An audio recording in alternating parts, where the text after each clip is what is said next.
All right, let's talk crypto. I know, it can feel super complicated, right?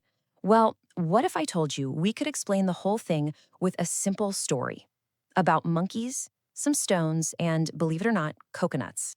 But before we get to our monkeys, I want you to think about something. Just imagine for a second. What if your money wasn't controlled by some big bank or a government? What if everyone who used it was in control, all at the same time? I mean, how would that even work? Keep that in your head as we dive in. Okay, so picture this a troop of pretty smart monkeys. They've got their own little economy going. They trade stuff, goods and services, but they don't use dollars. They use special little stones as their money. And on the surface, it works okay, but there's a huge problem lurking just beneath the surface. And here it is, the big problem. You see, this whole stone system is completely run by one group. Let's call them the Capuchin Banks. Yeah, they're the ones holding all the stones, processing every single trade, and basically making up all the rules. All the power is in one place. And here's where it starts to get a little sketchy. Check this out. Say you want to buy a banana and it costs 10 stones. Simple enough, right? Well, you go to pay, but the bank just takes a little cut for themselves, a handling fee. So suddenly, that 10-stone banana actually costs you 11 stones. The bank just pocketed 1 stone for doing basically nothing.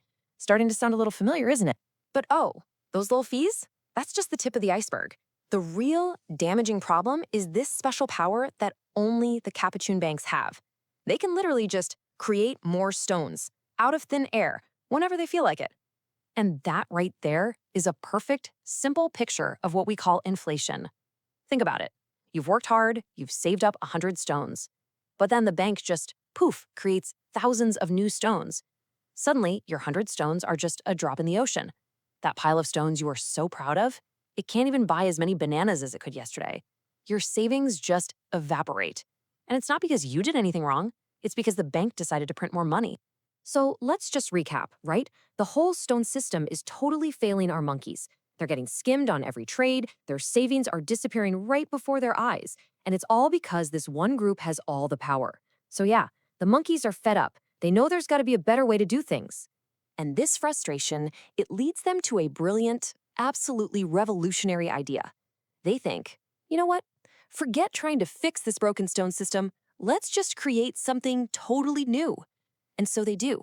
They invent a new kind of money, and they call it coconuts. And the main idea behind Cocos is super simple, but it changes everything. No more banks. Not a single monkey is in charge anymore. Instead, the entire troop manages and secures the currency. Everyone works together.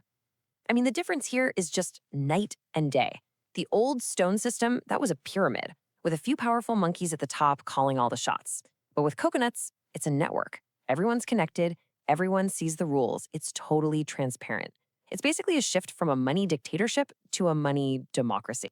Okay, so you're probably wondering, how on earth do they pull this off, right? How can a bunch of monkeys manage their own money with no bank in sight?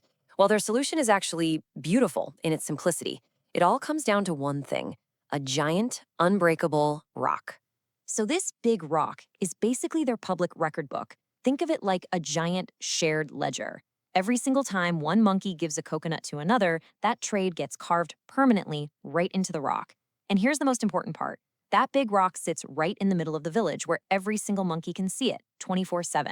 So the whole process is out in the open. One monkey stands up and yells, "Hey everyone, I'm giving 1 coconut to Bob." That trade gets etched onto the big rock for good. And instantly, every other monkey sees that new record get added to this long, long chain of all the trades that have ever happened. And once it's there, it can never, ever be changed or erased. It is permanent. And this, right here, is the absolute genius of it. Because everyone can see the entire history of every single coconut, it's impossible to cheat. You can't try to spend a coconut you don't own because the rock would prove you never got it in the first place. You can't lie and say you paid someone because the entire troop would look at the rock and say, no you didn't. It's a system that polices itself. So, okay, what does all this really mean? What the monkeys did here? It's so much bigger than just inventing a new type of money. They invented a whole new way to trust each other, a way that doesn't need a bank or any kind of middleman. So let's just break down the 3 huge wins of this coconut system. 1, it's decentralized. The power isn't at the top, it's spread out among everyone. 2, it's transparent. That big rock means no more secrets, everything is out in the open. And 3, it's secure. Because it's so transparent, cheating is basically impossible. And this is really the core idea you need to walk away with. The monkeys swapped out their need to trust a powerful, secretive bank for a system that anyone and everyone can see and verify for themselves. They don't have to trust the Capuchin bankers anymore. Now, they just have to trust the big rock. And they can, because they can all see it with their own eyes. And that, of course, brings us all the way back to the real world. Because this whole story, the monkeys, the coconuts, the big rock, that's the fundamental idea behind cryptocurrencies and the blockchain. And it leaves us with a really powerful final question to chew on. If you can build a financial system that's completely transparent and controlled by the people who use it, what else could we build that way? What does that change about how we think about money, about ownership, about trust itself?